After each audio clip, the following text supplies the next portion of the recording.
M4 TV news కి స్వాగతం. నేటి ముఖ్యాంశాలు. ఓం శ్రీ గురుభ్యో నమః. అందరికీ నమస్కారం అండి. ఈరోజు మనం ఉత్తరాఖండ 95వ భాగం తెలుసుకుందాం. ముందుగా గణేశ ప్రార్థన. శుక్లాంబరధరం విష్ణుం శశివర్ణం చతుర్భుజం ప్రసన్నవదనం ధ్యాయేత్ సర్వవిఘ్నోపశాంతయే. గురుబ్రహ్మా గురుర్విష్ణు గురుర్దేవో మహేశ్వరః గురు సాక్షాత్ పరబ్రహ్మ తస్మై శ్రీ గురవే నమః.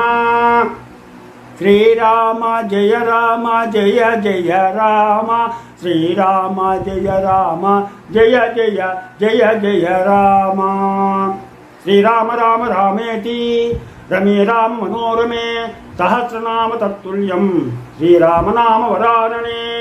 హరి ఓం. ఈరోజు మనం ఉత్తరాఖండ 95వ భాగం తెలుసుకున్నాం. ఆ తర్వాత రామచంద్రుడు మునులతోనూ ఆప్తజనులతోనూ రాజులతోనూ తనను సేవించుతున్న వానరులతోనూ ప్రతిదినమును ఆ గీతమును వినను.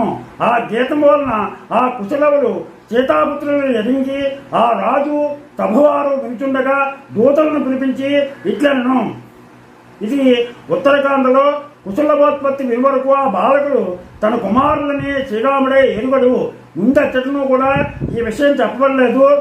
తమ దానవులను ప్రభువు శ్రీరాముడు తన జనకుడని కుశలవులకు తెలియదు. ఓ దూతలారా, మీరు వెంటనే వెళ్ళి వాల్మీకి మునికి నా మాటగా ఇట్లు చెప్పుడు.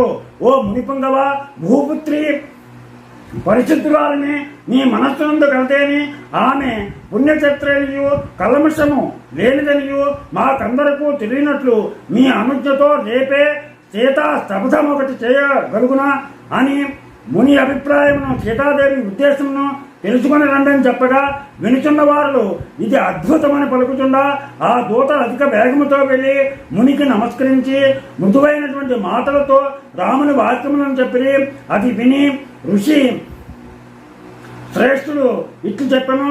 రామచంద్రుడు చెప్పిన విధముగా భూపుత్రి రేపే శపథం చేయను కాక స్త్రీలకెండైనను దైవము ప్రాణ విభుడే కదా అని చెప్పగానే ఆ దూతలు తిరిగి వచ్చి ఆ మాటను రామునితో చెప్పగా సంతృష్టి చెందిన మనస్సు కలవాడే రాముడు ముని సంగములను రాజులను సూచిట్లను సేవకులతో కూడిన రాజులారా, శిష్యులతో కూడి ఉన్నటువంటి మునీశ్వరులారా, మనస్సులందు సందేహమున్న పౌరులారా, అందరినూ తప్పక రేపు రెండు భూపుత్రి అపవాదమును తొలగించుకున్నట్టుకే జగములకు తెలియనట్లుగా శ్రేష్టమైన శపథము చేయనని చెప్పగా మునులు మేలని మెచ్చుకున్నది.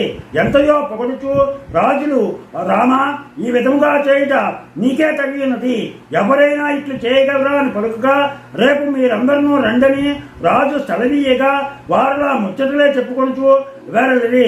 దాంతో మనకి 95వ అధ్యాయం పూర్తయింది. రేపు 96 తెలుసుకుందాం. మీరందరూ కూడా ఎంతో భక్తి శ్రద్ధలతో ఈ ఉత్తరాఖండ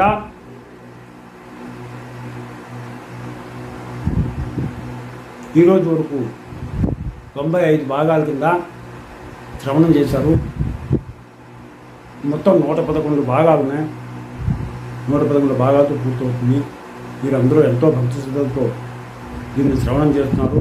వీరు వెంటనే కాకుండా 10 మందికి దీన్ని గురించి తెలియజేసి వారి చేత కూడా శ్రవణం చేయించండి.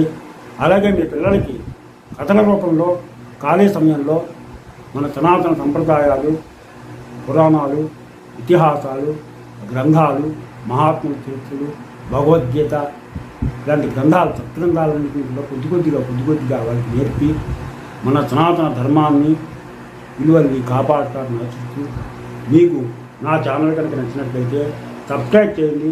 అలాగే లైక్ చేయమని కోరుతూ మీరు ఆపాదించడం